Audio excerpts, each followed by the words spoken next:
আসসালামু আলাইকুম। আজকে আরেকটা রেসিপি দেখাবো। এটা হচ্ছে চকলেট স্পঞ্জ কেক যা আমি চুলায় বানাবো। সব শুকনো উপকরণগুলো আগে মিলিয়ে নিচ্ছি। এখানে আমি 1/2 কাপ ময়দা, 1/3 cup cocoa powder, 1 teaspoon baking powder এবং 1/4 টিস্পুন আমি বেকিং সোডা দিয়ে আমি ভালোভাবে মিশিয়ে পাউডারটা খুব ভালোভাবে মিশিয়ে নিচ্ছি। আমি এটা দুবার চেলে নিচ্ছি।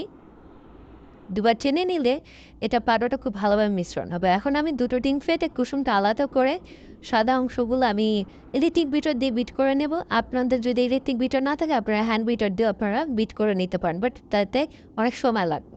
তবে ইলেকট্রিক বিটার দিয়ে আমি এটা ভালোভাবে ফোম করে নিলাম।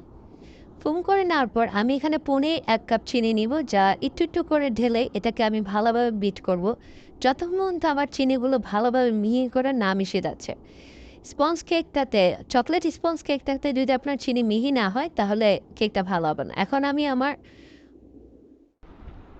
ডোটার মধ্যে কুসুম দুটো দিয়ে আমি আবার মাখিয়ে নিচ্ছি। আপনারা সবসময় এক সাইডে ঘুরিয়ে মাখাবেন। এখানে 1/4 কাপ আমি তেল দিয়ে দিয়েছি। তেল দিয়ে এটা আপনারা সয়াবিন তেল দিয়েও করতে পারেন। সয়াবিন তেল দিয়েছি আমি এখানে। এটা আমি মলটা হওয়ার পর আমি এখন শুকনো পাউডারগুলো একটু একটু করে আমি 3 ভাগে দিয়েছি।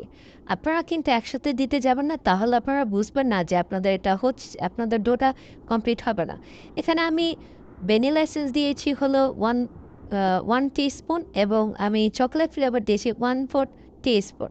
এটা আমি ভালোভাবে মেশাচ্ছি। আমার কিন্তু এখানে অনেক টাইম লাগতেছে এটা মেশাতে। আমি এরপর গরম কুসুম পানি দিয়েছি 1/3 কাপ। আমি গরম পানি দিয়েছি এখানে। এটা আমি খুব ভালোভাবে মল্ড করতেছি। আপনাদের কিন্তু এখানে অনেক টাইম লাগবে। ঠিক আছে?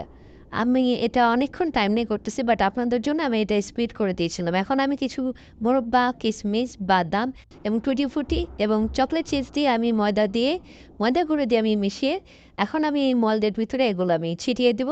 ময়দা দিয়ে মিশানো এই টুটি ফুটিগুলো যদি আপনি দেন তাহলে আপনার কেকের নিচে এগুলো পড়ে থাকবে না। এটা যখন কেকটা হবে তখন এগুলো মিডলেই থাকবে। আমার মল্ডটা হয়ে গেল। তখন আমি একটা টিফিন বক্সে, আমি এটা 1 পাউন্ডের টিফিন বক্সে আমি এটা সেট করে নেব। পেপার, বেকিং পেপার আপনারা ইউজ করতে পারেন। আমি এটা ঘরের পেপার দিয়ে আমি করেছি তেল মিশিয়ে। আমি ঘরের পেপার এটার সাইজ অনুযায়ী কেটে আমি এটা দিচ্ছি।